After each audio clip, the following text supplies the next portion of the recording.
সালামু আলাইকুম। তো আসলাম ঝুঁকিপূর্ণ যেগুলো খুঁটি আছে আমাদের কাঠের খুঁটি, যেগুলো একেবারে ব্যবহারের অনুপযোগী। এই যে দেখেন একটা আমাদের কাঠের খুঁটি লাইনে একবারে, এই যে দেখেন পাখি এমনভাবে খুঁটিটাকে মানে কাঠ ঠুকরা পাখি আছে এটা এমনভাবে গর্ত করছে।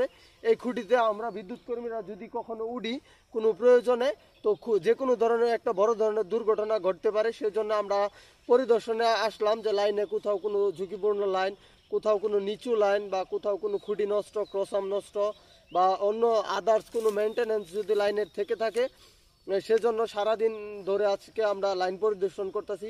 যদি কোথাও কোনো ঝুঁকিপূর্ণ লাইনগুলো থেকে থাকে, এই খুঁটিটা আমরা দেখলাম যে কাঠঠুকরা পাখি, এটা একেবারে একটা গহীন বনের মধ্যে এই খুঁটিটা।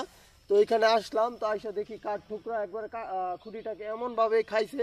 অলরেডি দেখেন 5-6টা গর্ত করে ফেলছে খুঁটিটাতে। আমরা কিন্তু চাইলেও এই